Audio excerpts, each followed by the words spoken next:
he said, and the Lord said unto him, Go, return on thy way to the wilderness of Damascus, and when thou comest, anoint Hazael to be king over Syria, and Jehu the son of Nimshi shalt thou anoint to be king over Israel.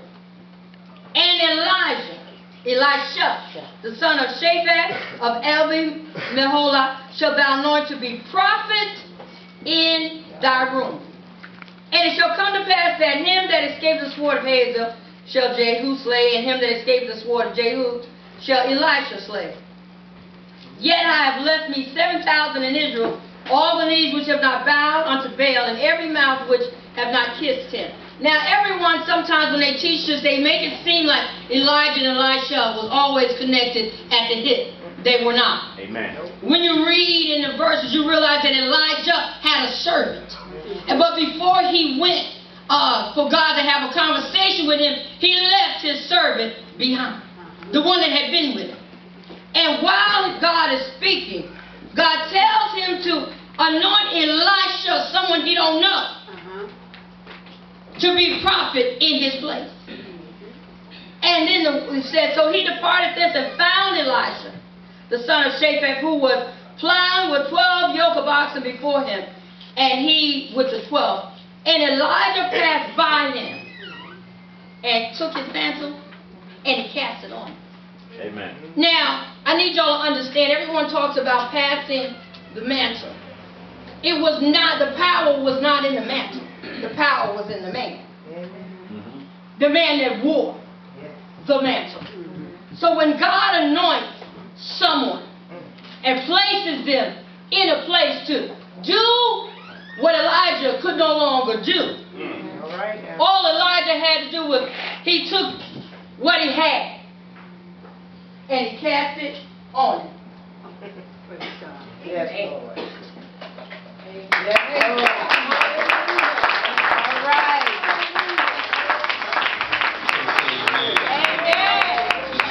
Amen. Give God praise.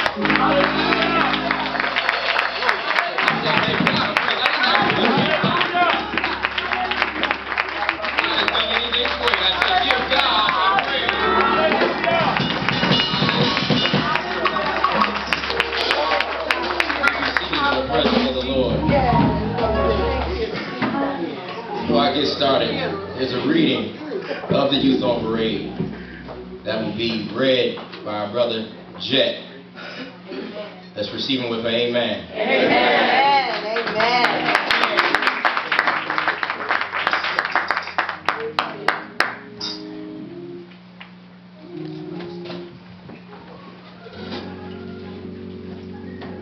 Thank you, Lord. Amen. How everyone doing today? All right. All right there, bro. I'm going to give you a little history of the Youth on Parade. In October 1974, Bishop Hicklin revamped the Youth Department of Mount Sinai. He then appointed Sister Danette Hicklin at 16 years old as his president. The youth then elected the rest of the officers. Sister Darlene Curtis, Vice President. Sister Sharon Dorrance, the Secretary. Brother David Perry, Treasurer, and Brother Daniel Hicklin Jr. as Sergeant at Arms. Bishop Hicklin knew there would be opposition, so he put in a safeguard. He appointed adult advisor to the department, Sister Adele Obi, Sister Mary Vickers, and Sister Fannie Williams. They surrounded her and buffeted the attacks of the enemy, which were great. With the support of her pastor and those assigned to protect her, she prevailed.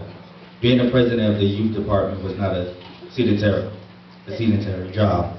With it came the responsibility of fundraising, mentoring the youth, setting a good example, directing youth to choir, and keeping an active program in Mount Sinai. This included the Christmas and Easter pageant, youth choir anniversary, as well as Children's Day. Sister Hicklin wanted and desired that the youth have a real voice in the church, to understand each role played and be able to emulate it, such as deacon, trustee, usher, and devotion leader. She went before the Lord and asked him how. He told her to put them on parade. The Lord provided the vision, laid out the plan to fulfill the task at hand. She went to her pastor and gave her the green light to go ahead. Sister Hicklin searched and found young ministers who were sometimes the age as the youth they were speaking to, so always reminding them that you don't have to be old to serve God. The first youth on parade was held in April of 1975, and it was an overwhelming success. As a result, it became the yearly youth revival. It was held in April of 1976 and not again until April of 1981 because Sister Hicklin went away to college. The planning and setup for other programs were done during the summer, so she directed from afar. Her vice president and she had a great working relationship. We are now celebrating our 34th year of the Youth on Parade. The spiritual guidance of Bishop Hicklin and parental support, along with the excitement of the youth, has allowed the Youth on Parade to stand the test of time. It has always and will forever be a platform for teaching the youth to minister before the Lord. Thank you.